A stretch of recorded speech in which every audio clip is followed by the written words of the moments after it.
There's a photograph that sat in a shoebox for 22 years. Nobody looked at it. Nobody knew it mattered.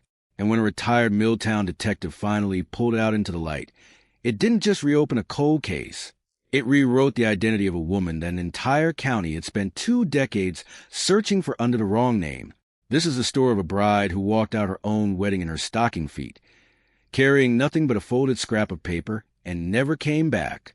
It's a story about the difference between what a family tells you and what a family hides. And it's a story about how the truth, once it starts moving, does not stop for anyone's comfort. At 2:14 in the afternoon on a Saturday in June of 1999, a woman named Corinne Ashworth took off her wedding shoes, set them side by side on a hardwood floor, and walked out a side door of a Presbyterian church in northern Vermont. She did not come back. For 22 years, everyone who loved her believed one of two things. Either something terrible had been done to her, or she had done something terrible to them. Run, on purpose, and never looked back. Both of those beliefs were wrong. And the truth, when it finally surfaced in the fall of 2021, didn't come from a confession, a body, or a breakthrough interrogation. It came from a dusty VHS camcorder tape that a dying man's daughter almost threw in a dumpster. What that tape captured was 11 seconds long. And those 11 seconds would eventually prove that the story this town told itself for 2 decades, the story printed in newspapers, repeated at dinner tables, whispered at high school reunions, had the wrong villain in it entirely. We're going to walk through this the way the detectives did. Slowly. Because for 22 years, almost nobody in Colby Falls, Vermont, was asking the right question. They were asking who took her. The real question was never who took her. It was who she was running from, and why the person she trusted least turned out to be the only one telling her the truth. Colby Falls in 1999 was the kind of town where the volunteer fire department ran the summer carnival, and the diner on Main Street still took handwritten tabs. It had one traffic light, a granite quarry that had mostly gone quiet by then, and just under 3,000 residents who mostly knew each other's business whether they wanted to or not. Corinne Ashworth was 27 years old, and she was, by every account people gave investigators later, the kind of person a small town holds onto with pride. She'd grown up in Colby Falls, left for 4 years to study nursing in Burlington, and come home, a decision her mother, Diane, had never stopped being grateful for. Corinne worked at the regional hospital 20 minutes away, on the pediatric floor, and colleagues would later describe her as unusually calm under pressure, the other nurses wanted in the room during a bad night. She'd been raised by her mother alone. Her father, according to everything Corinne had ever been told, had died in a logging accident in Maine when she was 2 years old. There were no extended visits to a paternal side of the family, no stories about grandparents on that side. Diane didn't like to talk about him, and Corinne, by her late 20s, had mostly stopped asking. It was simply understood in the family as a closed door, a sad one, but closed. In the spring of 1997, Corinne started seeing a local contractor named Peter Doucette, 3 years older than her. Well-liked, steady, the kind of man who showed up early and left things better than he found them. Their engagement, announced at Christmas 1998, surprised no one. Their wedding was set for the second Saturday in June, at First Presbyterian, the same church where Corinne had been baptized. What almost nobody noticed, because almost nobody was looking for it, was that in the 2 months before the wedding, Corinne began behaving strangely. Co-workers on the pediatric floor mentioned much later that she started taking her lunch breaks alone, walking to her car instead of the break room. Her mother noticed she'd stopped finishing sentences at dinner, that she'd catch herself mid-thought and change the subject. And 3 weeks before the wedding, Corinne did something that, at the time, seemed almost too small to mention. She drove 40 minutes to the State Vital Records office in Montpelier and requested a certified copy of her own birth certificate. She already had one. It had lived in a fireproof lockbox in her mother's closet her entire life. She never told her mother she'd gone. She never told Peter. The clerk who processed a request would later remember Corinne only because of one detail. She'd asked, almost apologetically, whether the office kept records of who the original informant was on a birth certificate, the name of the person who reported the birth to the state. The clerk didn't think much of the question at the time. It was a common one. People researching genealogy asked it constantly. Nobody in Corinne's life, Not her mother, not her fiancé, not her closest friend. Understood in that moment that she was quietly, carefully trying to find out who she actually was. And then came the wedding day. June 12, 1999, was warm and clear, the kind of Vermont late spring day that makes the whole state look like a postcard. First Presbyterian small sanctuary was packed. Nearly 200 guests, more than the fire code technically allowed, spilling into the vestibule. Peter stood at the altar in a rented tux, checking his watch, grinning at anyone who caught his eye. In the choir robing room repurposed as a bridal suite, Corinne stood in front of a tall mirror while her best friend and maid of honor, a woman named Julie Renner, adjusted the back of her dress. Diane Ashworth sat in a folding chair nearby, dabbing at her eyes, already crying the good kind of tears. At 2:09 p.m., 5 minutes before the wedding coordinator planned to line up the processional, there was a knock at the robing room door. It was one of the ushers, a teenage cousin of Peter's named Tyler, holding a small folded index card. He told Julie that a woman outside, someone he didn't recognize, not dressed like a guest, had asked him to bring it in and hand it directly to the bride. Julie handed Corinne the card, without thinking much of it. People slipped brides' notes all the time. Corinne unfolded it, read it, and according to Julie's statement to police that same afternoon, went completely white, like someone had pulled a plug on her. The card read, in block capital letters, "Do not marry him until you know who you are. Meet me by the stone wall. 5 minutes. You're running out of time." Corinne didn't scream. She didn't cry. Julie would later describe her demeanor as eerily controlled, the same steadiness Corinne brought to a crashing patient at the hospital. She set down her bouquet on the vanity table. She unpinned her veil and laid it over the back of a chair. She unbuckled her shoes and stepped out of them, setting them neatly side by side on the floor, as though she intended to be gentle with the room on her way out. Then she told Julie she needed 5 minutes of air, and she walked out through a side door that led to the small cemetery and stone wall behind the church. She never came back. Julie waited 8 minutes before checking the hallway. By the time she and Diane realized something was wrong and pushed open the side door, the churchyard was empty. No car peeling away. No sound of an argument.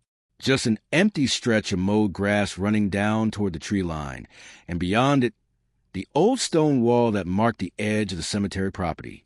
Peter Doucette spent that afternoon and most of the next 3 days searching those woods himself, in his tuxedo pants and a borrowed pair of work boots, until his hands were raw from moving brush. Investigators questioned him for nearly 9 hours the following week. He passed a polygraph. His alibi, standing at the altar, in front of 200 witnesses, the entire time Corinne disappeared, was as airtight as any alibi in the history of the department. The index card, like the note in so many disappearances before and since, vanished along with her. Nobody ever found it. And the case, for a long time, ran into the same wall that so many missing adult cases hit. No body, no crime scene, no physical evidence of force. Which meant investigators had to seriously entertain the theory nobody in Colby Falls wanted to hear, that Corinne had simply run. To understand why that theory took hold, and why it was both understandable and completely wrong, you have to understand what a missing persons investigation actually looks like when there's no evidence of a struggle. Detectives are trained to look for signs of coercion. Torn clothing, blood, a dropped weapon, tire marks suggesting a vehicle left in a hurry. In Corinne's case, there was none of that. Her shoes were set down gently, not kicked off in a struggle. Her veil was laid over a chair, not torn from her head. Whatever happened to her in those woods, it did not look, on its surface, like an abduction. So the department's working theory quietly became this. Corinne Ashworth had cold feet. Someone helped her disappear. Possibly a lover, possibly a friend of the car waiting nearby. And she had chosen, deliberately, to vanish rather than face her own wedding. Diane Ashworth rejected this theory from the first day and never stopped rejecting it. She would tell any reporter who asked that her daughter was not a coward, that Corinne had spent 2 years planning this wedding down to napkin folds, and that a woman who loved her fiancé the way Corinne loved Peter does not simply disappear into a June afternoon over jitters. Peter, for his part, held on to a different, more painful theory for years, that someone had taken her, that the note was a lure, that somewhere out there a dangerous person had planned this with precision. He hired a private investigator out of his own savings within the first month. That investigator worked the case for nearly a year and found almost nothing beyond what police already had. An unidentified index card, an unidentified woman who'd approached a teenage usher, and a bride who had walked calmly into the trees and never come out the other side. Witnesses near the church parking lot that day gave conflicting accounts of a car parked near the tree line, a dark sedan, though descriptions of its make, color, and plates varied so wildly across a dozen interviews that the detail was functionally useless. It became one of those maddening threads in missing persons work. Everyone remembers seeing something, and no two people remember the same thing. Weeks became months. Months became the awful stretch where a missing persons case starts losing daylight in the news cycle, then in the department's active caseload, then finally in the minds of everyone except a small number of people who loved her enough to keep looking. Diane kept Corinne's childhood bedroom exactly as it was for the rest of her life. Peter eventually moved out of the state, married someone else 9 years later, and by every account tried, and largely failed, to stop thinking about the woman who walked into the trees behind a church in her stocking feet. And that is where the case sat, cold, respected as a real tragedy, but essentially unsolved for 22 years. The break didn't come from new forensic technology. It didn't come from a deathbed confession. It came, almost absurdly, from a storage unit auction. In the fall of 2021, a man named Walter Greer died in a nursing home in Maine at the age of 81. Walter had spent much of his working life as a licensed private investigator, running a small one-man agency out of strip mall office for nearly 4 decades before retiring in the early 2000s. His daughter, cleaning out his estate, found she'd inherited not just a modest house, but a 10-by-15 storage unit crammed with decades of old case files, most of them long past any legal or professional relevance. She almost let the storage company auction off the contents unseen, the way so many forgotten units are cleared. Instead, on a whim, she would later tell a reporter was just to make sure there wasn't anything embarrassing in there. She spent an afternoon going to the boxes herself. In a banker's box near the back, she found a thick manila folder labeled, in her father's handwriting, "Say, Colby Falls, 1999. Inside were surveillance photographs, handwritten field notes, a folder of old newspaper clippings about the Ashworth disappearance, each one annotated in the margins, and at the bottom, a VHS camcorder tape, unlabeled, in a plastic case gone brittle with age. She had no idea what any of it meant, but she recognized the name from the newspaper clippings, and she did what most people would do. She called the Colby Falls Police Department. The case landed on the desk of a detective named Renata Ibarra, who had transferred into the department a decade after Corinne disappeared, and had only ever known the case as the framed photo on a shelf in the records room, the one every rookie eventually asked about. What Ibarra found in Walter Greer's file was the first genuinely new information the case had produced since 1999. Walter Greer, it turned out, had not been hired by a stranger, a stalker, or anyone connected to Peter Doucette. According to a signed contract in the folder, dated 8 weeks before the wedding, Walter Greer had been hired by a man named Edwin Castle, a man who at the time was living under a completely different name in a completely different state.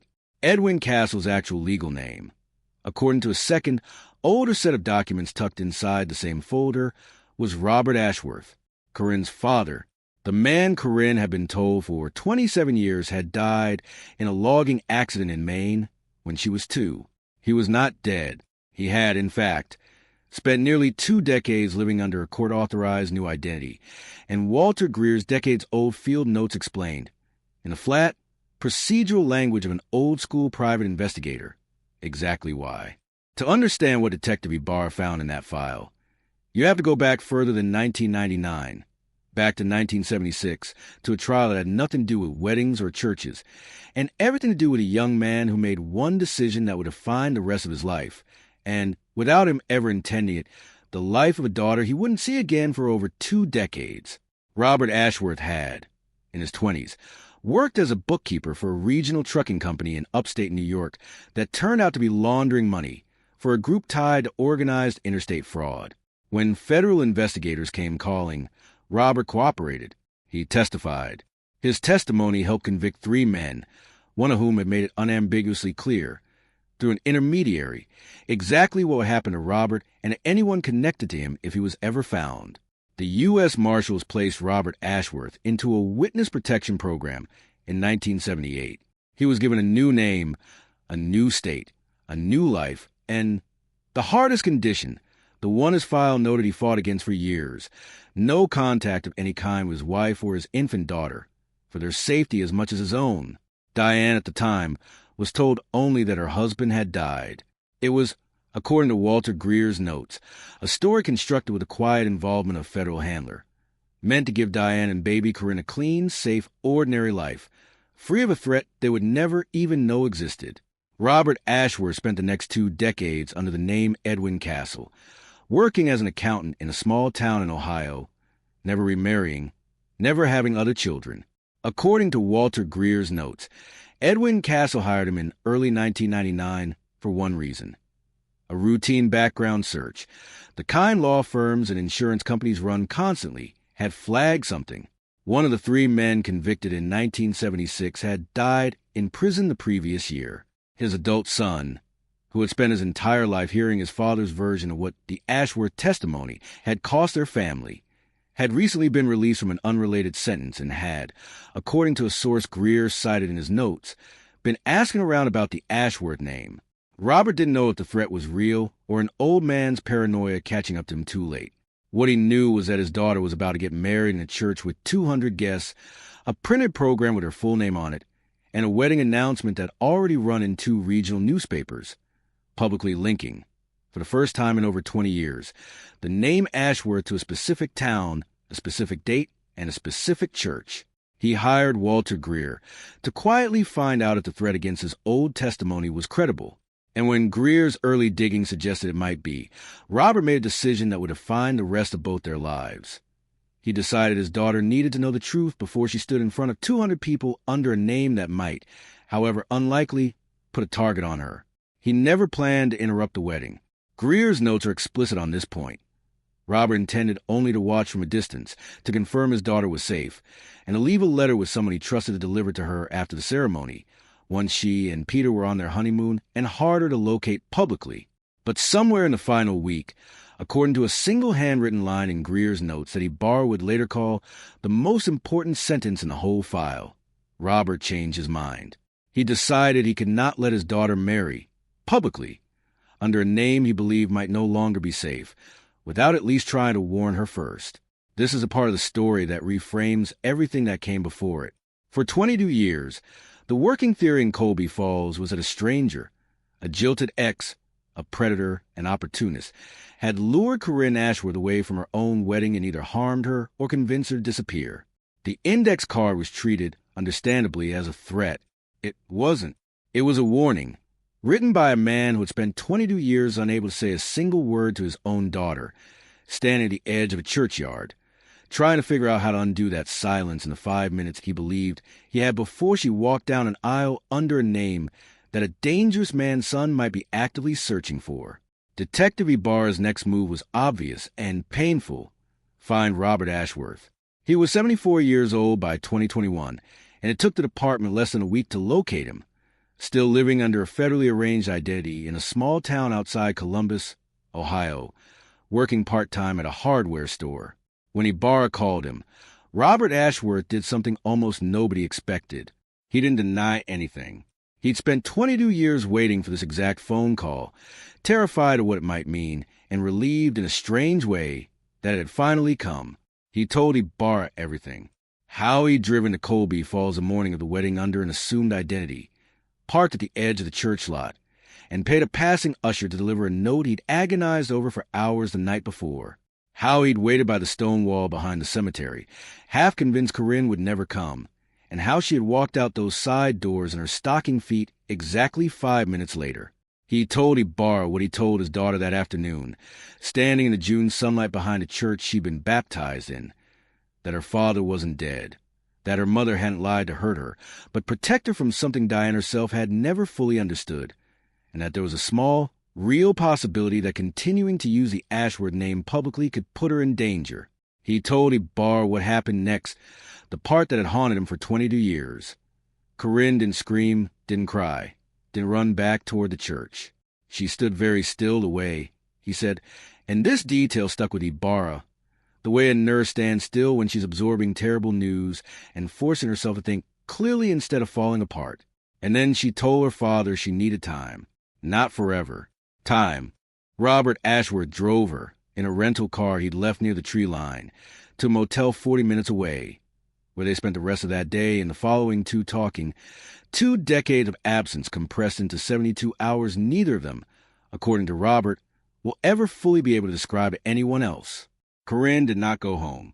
She could not, in that moment, face her mother, face Peter, face the 200 people who'd watched her not come back down the aisle, without understanding first who she actually was and whether the danger her father believed in was real. By the time it became clear, through a source Robert still had inside a federal marshal's office, that the threat had been overstated, weeks had passed. And by then, Corinne had made a decision of her own, one her father says he begged her to reconsider and could not talk her out of. She was too ashamed of how she'd left, too uncertain how to explain any of it, and too afraid that coming back would only reopen a wound she didn't know how to close. So she stayed away. Not forever in her own mind. Just not yet. And not yet became, the way it so often does, 22 years. Detective Ibarra now had a living witness, a name, and a story that explained every strange detail of June 12, 1999. The birth certificate request, the note, the calm and deliberate way Corinne set down her shoes instead of running in panic. What she didn't have, yet, was Corinne. Robert Ashworth gave Ibarra the only lead he had. A name Corinne had told him, in a phone call roughly a decade earlier, the last contact the two of them had ever had. Corinne had, by then, built a quiet life of her own, a new town, a job at a community clinic, no contact with her mother or Peter, carrying a guilt Robert says she described him as too big to walk back through. It took Ibarra 11 days of tracing old employment records, a maiden name variation, and a single old landline number that hadn't been disconnected to find her. Corinne Ashworth was 49 years old, living under a legally changed name in a small town in New Hampshire, working as a hospice nurse. The same instinct that had drawn her to pediatric nursing at 27, still steering her life at 49, just in the opposite direction of the hallway. She had never married. She had, according to neighbors Ibarra spoke with, a reputation strikingly similar to the one she'd had in Colby Falls. The calm one, the person other people wanted in the room during the worst moment of their lives. When Ibarra knocked on her door and identified herself, Corinne didn't run, and she didn't look surprised. She said, according to Ibarra's report, almost the exact words her father had used 22 years earlier. She'd been waiting for this call for a long time, and some part of her was relieved it had finally come. The reunion that followed was not the tidy, cinematic kind. Diane Ashworth had died 6 years earlier, in 2015, never knowing what had actually happened to her daughter, still keeping that childhood bedroom exactly as it was. It's a detail Corinne has said, in the one interview she's given since, that she will carry for the rest of her life. The fact that her mother died still believing the worst, still waiting by a phone that never rang with the right answer. Peter Doucette, remarried and living 2 states away, agreed to meet Corinne once, at her request, in the fall of 2021. By all accounts, it was brief, quiet, and not romantic, a closing of a door that had been left open, aching for 22 years. He has said publicly only that he's glad she's alive, and that he no longer needed an answer to a question he'd stopped consciously asking himself sometime in his 40s. What actually happened to her? Robert Ashworth, now in his mid-70s, met his daughter for the first time as an adult in the same year the case finally closed. Neither of them has said much publicly about what that reunion looked like.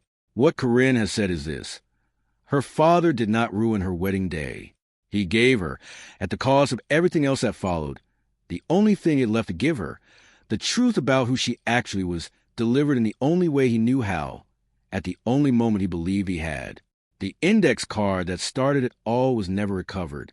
It likely doesn't exist anymore, discarded or lost somewhere on a 40-minute drive to a motel in 1999. But its contents, reconstructed from Robert Ashworth's own memory in his statement to police, read almost exactly as witnesses described him at the time. Do not marry him until you know who you are. For 22 years, that sentence sounded like a threat. It turned out to be the truest thing anyone said to Corinne Ashworth that entire day. There's a version of this story that's simple. A bride got cold feet or a bride was taken. And either way, the town moved on because it had to. That's the version Colby Falls told itself for over 2 decades, because it was the only version anyone had evidence for. The real version is harder to sit with, because it doesn't have a clean villain. Nobody in this story set out to hurt anyone. Diane Ashworth told her daughter a comforting lie, because a federal handler told her was the only way to keep her safe. Robert Ashworth stayed silent for 22 years, because silence was the price of protection, and then broke that silence in the worst possible moment because he couldn't bear the alternative. And Corinne, the person who paid the highest price of all, the one who lost a mother, a fiancé, and 2 decades of her own life to a single afternoon, made the only choice that made sense to a 27-year-old nurse whose entire identity had just come apart in a churchyard. She needed time to figure out who she actually was before she could face anyone who'd only ever known the name she wasn't sure she still owned. What this case leaves behind isn't really a mystery anymore. It's a question, and it's one worth sitting with longer than the story itself. How much of what we know about the people we love is actually true, and how much of it is simply the story we were told, repeated so often and so gently that nobody ever thought to ask who wrote it first. Corinne Ashworth got her wedding day back, in a manner of speaking, 22 years late, and without a groom waiting at the end of it. What she got instead was something she'd apparently been chasing without fully knowing it since she was 27 years old, standing at a Vital Records counter in Montpelier, asking a clerk a question she didn't yet have the courage to ask her own mother. She got to find out, finally, who she actually was.